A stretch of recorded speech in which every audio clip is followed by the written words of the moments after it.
Hi everyone, it's Dr. Jamie here. I want to talk to you today about the importance of our sleep. We know that sleep is vital in order to maintain optimum physical and also emotional health. Paradoxically though, it's also one of the first things which becomes disrupted in the face of stress or emotional difficulties. We know that our need for sleep does differ across the lifespan. Newborns needing about 16 hours or so of sleep each and every day.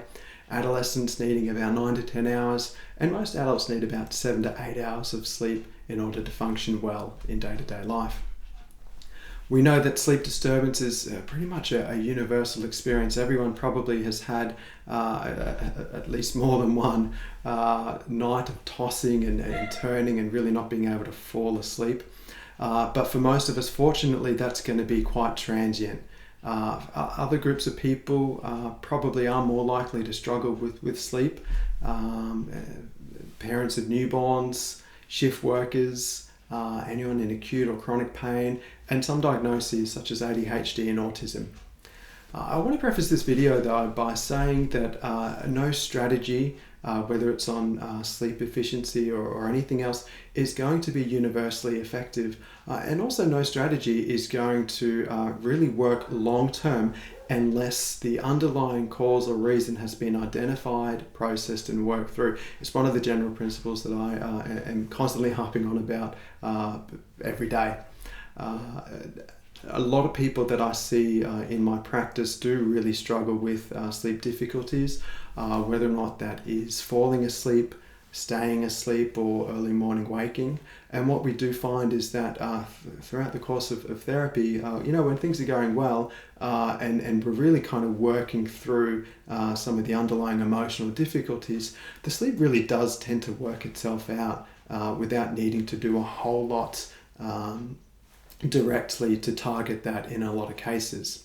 Another general principle to, follow is that, when the self-management strategies tend to sort of fail, when you've done everything that you can to try to, address the issue and nothing seems to sort of be working, then it's a good indication to maybe get a second opinion to kind of see what is going on. So might be, a time to make an appointment with a GP. Depending on what is going on, they might suggest a full physical workup, referral for a sleep study, or referral to a mental health clinician. But in brief, I want to talk about 3 different areas to focus on when, addressing sleep efficiency and trying to target sleep difficulties. The first one is cultivating really good routines and habits around sleep. So being able to get up at a similar time as much as possible every single day. We want to create associations in our mind and body that this is the time that I go to sleep, this is the time that I wake up. So having consistency in that as much as possible is actually going to help you to be able to fall asleep naturally.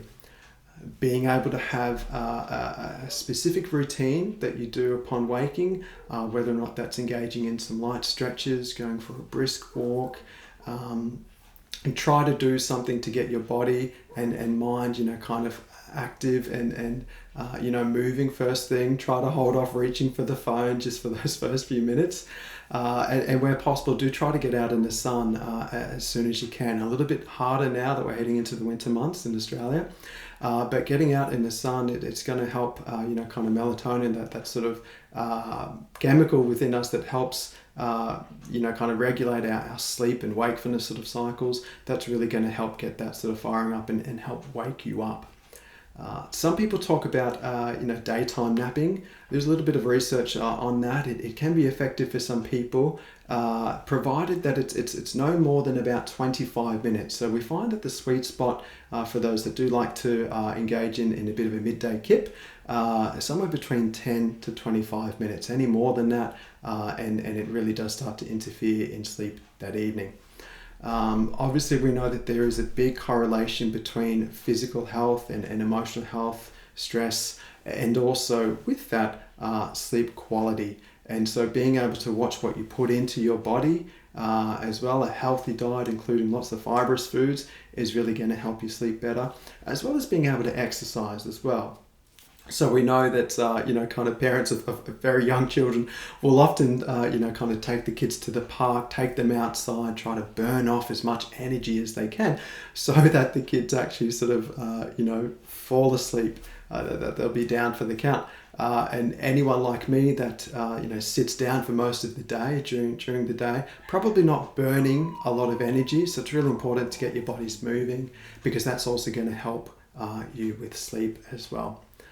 We want to be watching what we're putting into our bodies as well. So things like caffeine, other stimulants such as nicotine, and depressants such as alcohol is obviously going to have an impact on that. So if you do struggle with sleep, then it's one of the things to sort of play around with. See what happens when you kind of don't have any sort of coffee or tea after a certain period of time. Is that going to be able to help you enter into a bit more of a restful sleep? The next thing that we want to take a look at is the sleep environment. So that is obviously the bedroom. We want to make sure that we're really creating associations between the bedroom as a place of sleep first and foremost, and to try to limit all other activities for outside of the bedroom, so that when you are in the bedroom, kind of your body kind of recognizes this is the place that I go to sleep. For shift workers and people that might struggle with being able to enter into sort of sleep or stay asleep, being able to limit outside background noise can be really helpful. So things like those eye shades, block out curtains, earplugs can all be really helpful with that as well. And thirdly, we really want to make sure that as best as possible that we're managing our stress levels on a day-to-day kind of way. Holding on to stress is often one of the things which can keep people up at night, having worries and thoughts. So some people like to, spend some time just before they go to bed each night, writing out some of their worries, some of their concerns. Being able to tune into your body as well, even if it's just for 2 to 5 minutes, just to check in, to notice any kind of stress or tension in the body, any anxiety, any other kind of emotions, and just being able to spend some time just being able to try to let that go with some deep breathing, muscle relaxation exercises, whatever that sort of looks like. And also being able to find someone who you can talk through some of these problems with, whether it's a spouse, a friend, a colleague, a family member, finding someone to be able to talk through some of your worries, your stresses, concerns.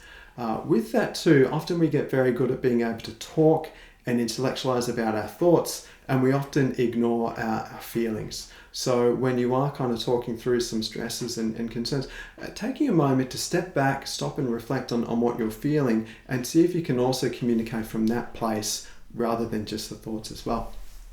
I do want to touch on briefly as well 2 final points. First one on medications, the sleep medications.